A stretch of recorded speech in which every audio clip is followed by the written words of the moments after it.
are my friends. We're here in, say hello. Hola. Okay.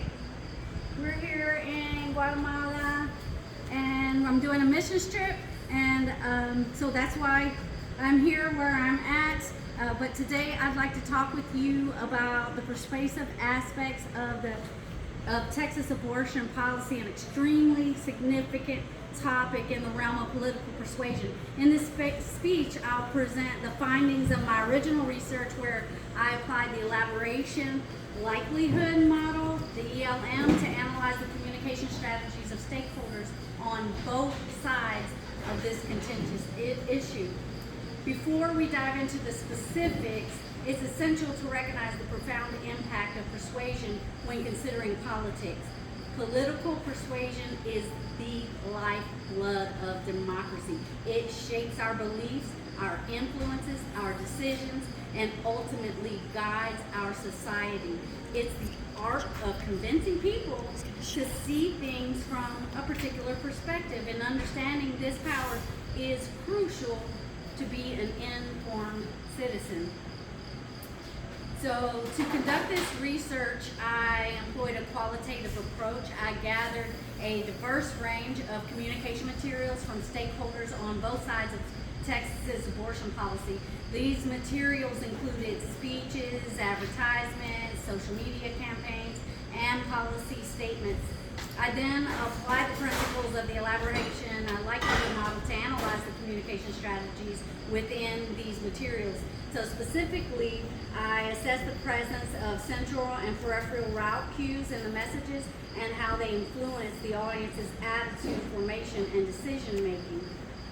When I looked at materials mostly focused on the central route, I found the stakeholders often made cool cases that were backed up by evidence. For example, people who wanted stricter abortion laws use data and medical information to back up their claims, and in the same way, people who supported reproductive rights pushed for freedom of the body and pointed to law precedents. Now, on the other hand, the peripheral route persuasion was common in materials that depended on emotional appeals, credibility, and association. Anti-abortion efforts often use powerful images and personal stories to make people feel sympathy and moral outrage. On the other side of the debate, anti-abortion campaigns often referred to the National Right to Life organization. This organization has been the forefront of the pro-life movement for decades. By aligning themselves with National Right to Life proponents of stricter abortion policies, sought to bolster the credibility of their arguments and emphasize the sanctity of life. Now, advocates for abortion rights used reputable experts, personal stories, and endorsements from well-known groups to boost the credibility of their messages. So pro-choice advocates frequently cited Planned Parenthood, a well-known reproductive health organization with a long history of providing health care services to women.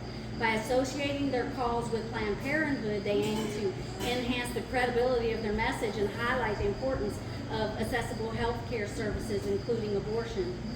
Now, when discussing the medical aspects of abortion, both sides frequently invoke the American Medical Association, AMA. The AMA is widely regarded as the authority in the field of medicine. So by referencing the AMA's guidelines and statements, stakeholders aim to lend medical legitimacy to their positions, whether emphasizing the health risk of abortion or advocating for a woman's right to choose. So throughout my research, I was very aware of the ethical considerations surrounding persuasive strategies. It's crucial to note that the ethical standards of persuasion were not completely upheld.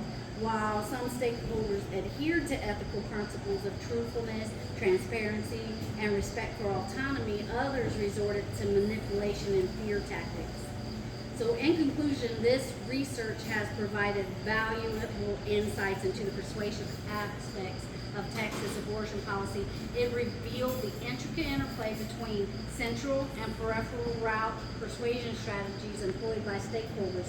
Additionally, it highlighted the ethical considerations that should guide persuasive efforts in sensitive and divisive issues like abortion policy.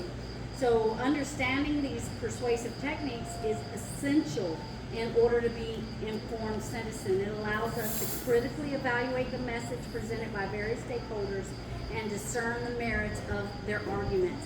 In the end, it's our responsibilities, it's your responsibility as citizens to engage in constructive dialogues grounded in facts and ethical persuasion to shape the future of Texas abortion policy. Thank you for your attention. And by the way, here in Guatemala, there is a no tolerance in abortion since 1973. And I think after 1973, the only reason you can have an abortion if there's a threat to the mother's life. So that's the case here. Anyways, I thank you for your attention, and I hope this research inspires even more thoughtful discussions and informed decision making as we work through this complex and very